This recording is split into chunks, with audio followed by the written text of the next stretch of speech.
ગેડ પંથકમાં ફરી આબ ફાટતા ચારે બાજુ જળબંબાકારની સ્થિતિ। જૂનાગઢના માણાવદર અને મેંદરડામાં ધોધમાર વરસાદે તબાહી મચાવી। તોફાની વરસાદથી અનેક લોકો ફસાતા રેસ્ક્યુ કરાયા। આ દ્રશ્યો કેશોદના મધરવાડા ગામના છે। અહીં વરસાદે વારો પાડી દેતા એનડીઆરએફની ટીમ બોલાવી પડી। અનેક નીચાણવાળા વિસ્તારમાં લોકો ફસાયા। જવાનોએ દેવદૂત બનીને લોકોના જીવ બચાવ્યા। બાળકોથી માંડી મહિલાઓને કંઈક આ રીતે રેસ્ક્યુ કરી ટ્રેક્ટર મારફતે સુરક્ષિત જગ્યાએ ખસેડ્યા। આ લોકો જૂનાગઢના માણાવદરના ગાયત્રી મંદિર નજીક ફસાઈ ગયા હતા। આ અંગેની જાણ થતાં ગ્રામજનોએ ટ્રેક્ટર મારફતે 10 લોકોને બચાવી લીધા। જૂનાગઢમાં સવારથી મુશળધાર વરસાદથી જળતાંડવની સ્થિતિ છે। પરિણામે નરસિંહ સરોવર ઓવરફ્લો થયું અને સ્થાનિક વોકળામાં ધસમસતું પૂર આવ્યું। વોકળાના કાંઠેથી પસાર થતો પાડો પૂરના પાણીમાં ફસાઈ ગયો। પાડો પાણીમાં તણાવા લાગતા ફાયર વિભાગની ટીમ દોડી આવી અને શરૂ થયું ઓપરેશન પાડા। થોડા સમયમાં જ ફાયર વિભાગની ટીમે દોરડું બાંધીને પાડાને પૂરના પાણીમાંથી બહાર તો કાઢી લીધો, પરંતુ બહાર નીકળતાની સાથે જ પાડો વિફર્યો અને ભડકીને ભાગવા લાગ્યો। જોકે ફાયર વિભાગે દોરડું બાંધેલું હોવાથી પાડાને તરત જ અંકુશમાં લેવામાં આવ્યો। માણાવદરના સમે ગામમાં સાંભેલાધાર વરસાદ બાદ આવી સ્થિતિ થતાં નીચાણવાળા વિસ્તારોમાં લોકોના ઘરમાં પાણી ઘૂસી ગયા। રોડ પર 3 થી 4 ફૂટ પાણી વહેતા થયા। ગિરનાર અને દાંતાર પર ભારે વરસાદ પડતા નરસિંહ સરોવર થયું ઓવરફ્લો। નરસિંહ સરોવરનું પાણી રસ્તા પર ફરી વળ્યું। સરદાર બાગ ઝાંસીના સર્કલથી પોલીસ દ્વારા રસ્તો કરવામાં આવ્યો બંધ। અલકાપુરી સુરસંગમ સોસાયટી પાસે રસ્તા ઉપર ભરાયા વરસાદી પાણી। આ બાજુ પોરબંદરમાં અનરાધાર વરસાદ થઈ ગયો। 5 ઇંચ જેટલો વરસાદ નોંધાયો। કુતિયાણામાં પણ 5 ઇંચ જેટલો વરસાદ નોંધાયો, જેથી અનેક જગ્યાએ સોસાયટીઓમાં અને રસ્તાઓમાં પાણીનો જમાવડો થયો। તો કેટલાક ઘરોમાં પણ પાણી ઘૂસી જતા રસોડામાં રાંધણ ગેસના બાટલામાંથી માંડીને ઘરવખરી તરતી જોવા મળી। એક રૂમમાં પાણીએ કબજો જમાવી લીધો। ઘરના સોફાથી માંડીને ખુરશી, બેડ, ડાઇનિંગ ટેબલ બધું જ ડૂબી ગયું। સ્થિતિ એટલી ખરાબ થઈ કે પાણી વચ્ચે ઊભા રહીને રસોઈ બનાવવી પડી। રાજીવનગર, મીરાનગર, પારસનગર, જનકપુરી અને રોકડિયા હનુમાન પાછળનો વિસ્તાર તો પાણીમાં જ ડૂબી ગયો। ધોધમાર વરસાદને કારણે મયાણી ગામે ખેડૂતોના ખેતરો બેટમાં ફેરવાયા। પોરબંદર જિલ્લાના મયાણી તેમજ આસપાસના ગામે ધોધમાર વરસાદને કારણે ખેડૂતોના ખેતરોમાં નદી જેવા દ્રશ્યો જોવા મળ્યા। ખેતરોમાં મગફળી, કપાસ સહિતનો પાક પાણીમાં ગરકાવ થયો। ખેતરોમાં એટલા પાણી ભરાયા કે કૂવામાંથી પાણી કાઢવાના એન્જિન, મશીન પણ મૂકવા પડ્યા હતા। તો મયાણી જેવા દ્રશ્યો સામે આવ્યા ફટાણા ગામથી। અહીં પણ ધોધમાર વરસાદને કારણે ખેડૂતોના ખેતરમાં નદી જેવા દ્રશ્યો જોવા મળ્યા।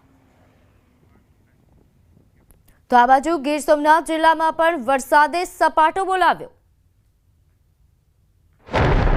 ગીર સોમનાથ જિલ્લામાં સતત બીજા દિવસે પણ ગાજવીજ સાથે મેઘો ત્રાટક્યો। મેઘરાજાની તોફાની બેટિંગના કારણે સ્થળ ત્યાં જળની સ્થિતિ સર્જાઈ। નદીઓ ગાંડી તૂર બની। ત્યારે ગીર સોમનાથ તાલાલા પ્રાચી સ્ટેટ હાઈવે પર પાણી ફરી વળ્યા। સરસ્વતી નદીમાં ઘોડાપુર આવતા હાઈવે પર પાણી ફરી વળ્યા। રસ્તાને બંને બાજુ વાહનો ફસાયા, જેથી કલાકો સુધી ટ્રાફિક જામ થયો।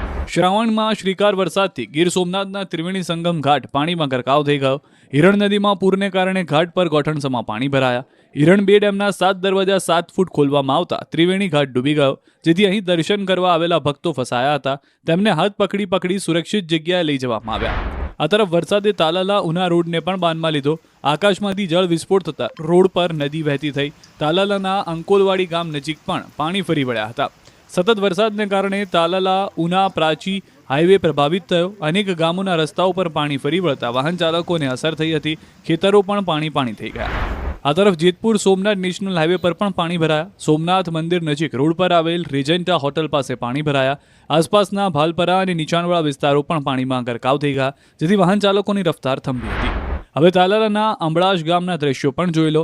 અહીં વરસાદ એવી ધબધબાટી બોલાવી કે ગણતરીની કલાકોમાં જ ગામ બેટમાં ફેરવાયું। વરસાદી પાણીએ ગામને એવું બાનમાં લીધું કે લોકો પોતાના જ ઘરમાં પુરાઈ રહેવા મજબૂર બન્યા। મુશળધાર વરસાદના પગલે ગામની નદી પણ ગાંડીતુર બનીને વહેતી થઈ।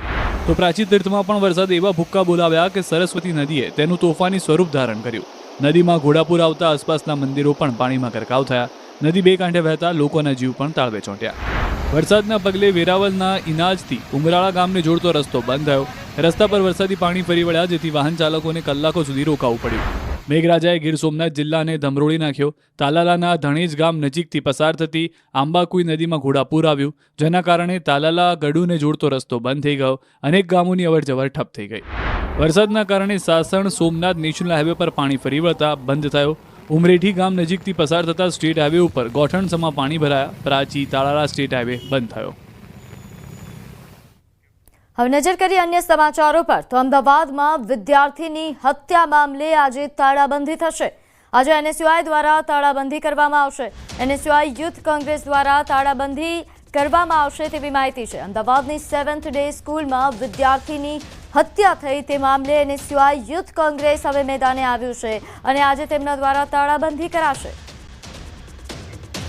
તો આ તરફ શિક્ષણ વિભાગે નિર્ણય કર્યો છે કે સ્કૂલમાં આજે ઓફલાઈન શિક્ષણ બંધ રહેશે. મામલો થાળે ન પડે ત્યાં સુધી શાળામાં શિક્ષણ બંધ રહેશે. ઓનલાઈન અભ્યાસ કરાવવા DOનો આદેશ છે. શિક્ષણ માટે બાળકોને શાળાએ આવવાની ફરજ પડે તો પોલીસ સુરક્ષા રાખવી પણ ફરજિયાત છે. અમદાવાદ 7th ડે સ્કૂલની બહાર અને અંદર પોલીસ તૈનાત છે. વિદ્યાર્થીની હત્યાની ઘટના બાદ ગઈકાલે હોબાળો થયો હતો. NSUI દ્વારા આજે સ્કૂલમાં તાળાબંધીનું એલાન આપવામાં આવ્યું છે. ત્યારે કોઈ અનિચ્છનીય ઘટના ન બને તેને લઈને પોલીસ બંદોબસ્ત ગોઠવાયો છે. આજે પણ શાળામાં ઓફલાઈન શિક્ષણ બંધ રહેશે. જ્યાં સુધી આ મામલો થાળે ન પડે ત્યાં સુધી ઓફલાઈન શિક્ષણ બંધ રાખવા માટે DOનો આદેશ છે. વિદ્યાર્થીઓનો અભ્યાસ ન બગડે તે માટે ઓનલાઈન અભ્યાસ કરાવવા માટે આદેશ અપાયો છે. જો કોઈ કારણોસર શિક્ષકોએ ઓનલાઈન શિક્ષણ માટે શાળાએ આવવાની ફરજ પડે તો પોલીસ સુરક્ષા રાખવી પણ ફરજિયાત રહેશે.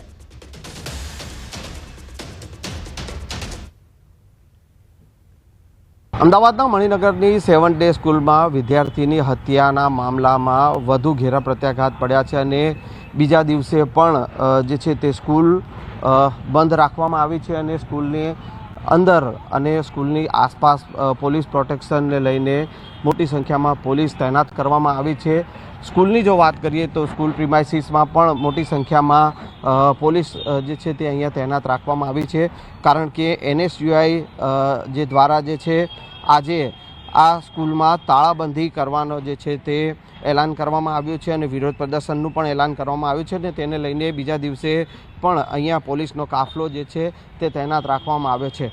આ જે સ્કૂલની જો વિવાદની વાત કરીએ તો સ્કૂલમાં એક વિદ્યાર્થીએ બીજા વિદ્યાર્થી ને જે છે સ્કૂલની પ્રિમાઇસીસની બહાર એક હત્યા કરી નાખી હતી અને તેને લઈને ગઈકાલે મોટી સંખ્યામાં આ સ્કૂલ ઉપર હોબાળો થયો હતો. તોડફોડ પણ કરવામાં આવી હતી અને સાથે સાથે સ્કૂલના સ્ટાફ સાથે મારપીટ પણ થઈ હતી અને ત્યારબાદ મોટી સંખ્યામાં લોકોનું ટોળું જે છે તે સ્કૂલ ઉપર ધસી આવ્યું હતું અને ફરી એકવાર જે છે તે સ્કૂલમાં તોડફોડ કરવામાં આવી હતી, જેને લઈને આજે પણ જે છે તે સ્કૂલ બંધ રાખવામાં આવી છે.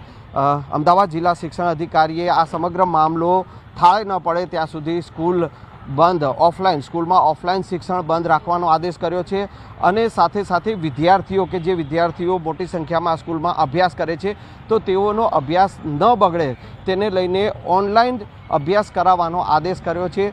જો શિક્ષકોએ ઓનલાઈન અભ્યાસ કરવા માટે અહીંયા સ્કૂલ ઉપર આવવું પડે તો તેઓને પણ પોલીસ પ્રોટેક્શન આપવું તે પ્રકારનો પણ આદેશ કરવામાં આવ્યો છે. એટલે કે જ્યાં સુધી આ સમગ્ર મામલો થાળે નહીં પડે ત્યાં સુધી આ સ્કૂલ જે છે તેમાં ઓફલાઈન શિક્ષણ જે છે તે બંધ રહેશે. પરંતુ હાલની વાત કરીએ તો હાલ આ સમગ્ર મામલે સ્કૂલમાં મોટી સંખ્યામાં પોલીસનો કાફલો તૈનાત રાખવામાં આવ્યો છે.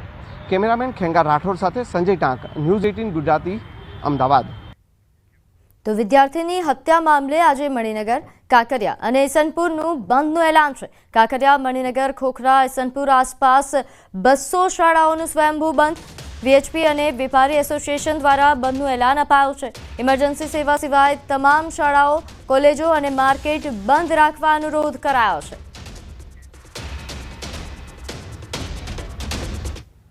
સ્વયંભૂ રીતે મણિનગરની જનતાએ આજે બંધ પાડવાનો નિર્ણય લીધો છે અને એમાં મણિનગરની લગભગ તમામ શાળાઓ જોડાયેલી છે અને એના કારણે આજે વિદ્યાર્થીઓ પણ વાલી મિત્રો પણ શિક્ષણ કાર્યમાં નથી જોડાયા અને શાળાઓ પણ લગભગ શિક્ષણ કાર્યથી આજે વંચિત રહી છે. મણિનગરની 7th ડે સ્કૂલના વિદ્યાર્થીની હત્યાના મામલાના ઘેરા પ્રત્યાઘાત પડ્યા છે અને ગઈકાલે મોટી સંખ્યામાં જે સંગઠનો દ્વારા અને જે વાલીઓ દ્વારા જે છે તે સ્કૂલ પર હોબાળો મચાવવામાં આવ્યો હતો અને VHP દ્વારા જે છે તે સ્કૂલનું બંધનું એલાન આપવામાં આવ્યું છે. સાથે સાથે ઈસનપુર અને કાંકરિયા અને મણિનગર વિસ્તારની તમામ શાળાઓમાં બંધનું એલાન આપવામાં આવ્યું છે અને તેના પગલે મણિનગર, ઈસનપુર અને કાંકરિયા વિસ્તારની જે શાળાઓ જે છે તેઓએ સ્વયંભૂ આજે આગળ વાત કરીએ પૂર્વોત્તર ભારતમાં આવેલું મિઝોરમ હવે ભારતીય રેલવેના નકશા પર જોવા મળશે.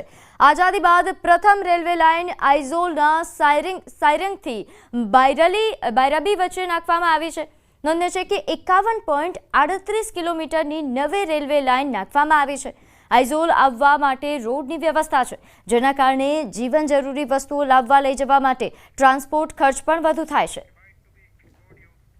हाँ, अभी तक एक्चुअली इस कारण से आइजॉल का जो टूरिज़्म है जितना होना चाहिए था उतना बढ़ नहीं पाया था, बट अब ये रेलवे आने से वो टूरिज़्म में बहुत एक बड़ा बूस्ट मिलने वाला है। और क्योंकि ये जगह ऐसी है जो एक अनएक्सप्लोर्ड ब्यूटी है, यहाँ का प्राकृतिक सौंदर्य है, यहाँ के जो लोकल कल्चर और ट्रेडिशंस है, ये सभी पर्यटकों को बहुत आनंद आएगा इससे। કેટલા મનમોહક તમને દ્રશ્ય જોવા મળ્યા તમને જ્યારે ટ્રેન આપણે અહીંયા બ્રિજ પછી જ્યારે ટ્રેન ચાલે છે, આ ટ્રેન ચાલે છે તો બ્રિજની હાઇટથી તમે નીચે તમે જોશો તો કેટલી ખીણ છે, એમાં તમારા પાણીના ધબધબા છે, વોટરફોલ્સ તમારા અહીંયાથી જઈ રહ્યા છે, એટલે એટલી સિનિક બ્યુટી છે આના ટોટલ અહીંયા છે 55 ટોટલ મેજર બ્રિજ છે, આ જે 51.38 કિલોમીટરના સ્ટ્રેચમાં 87 માઇનર બ્રિજીસ છે અને 48 એની ટનલ્સ છે। આમાં દેશના પૂર્વોત્તર રાજ્ય એટલે કે મિઝોરમ દેશની આઝાદી બાદ પણ તેની જે રેલવે કનેક્ટિવિટી હોવી જોઈએ તે ન હતી, પરંતુ 2014માં રેલ પ્રોજેક્ટની શરૂઆત થઈ અને આ જે રેલ પ્રોજેક્ટ છે તેની પૂર્ણ થઈ ગઈ છે કામગીરી। હવે જે મિઝોરમનો આઇઝોલ કેપિટલ સિટી છે અને આ કેપિટલ સિટીથી લઈ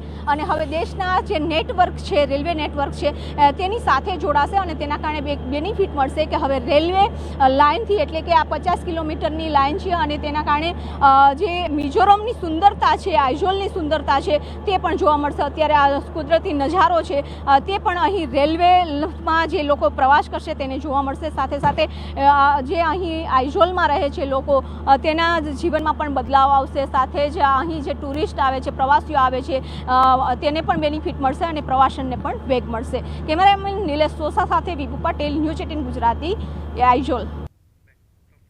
હવે નજર કરીશું ટોપ 3 હેડલાઇન્સ પર। રાજ્યમાં આગામી 7 દિવસ વરસાદનું જોર રહેશે। સૌરાષ્ટ્ર કચ્છમાં ઓરેન્જ, દ્વારકામાં રેડ એલર્ટ। 24 કલાકમાં 226 તાલુકામાં વરસાદ, સૌથી વધુ જૂનાગઢના મેંદરડામાં 13.21 ઇંચ વરસાદ। અમદાવાદમાં વિદ્યાર્થીની હત્યા મામલે NSUIના આજે શાળાની તાળાબંધી NSUI કરશે।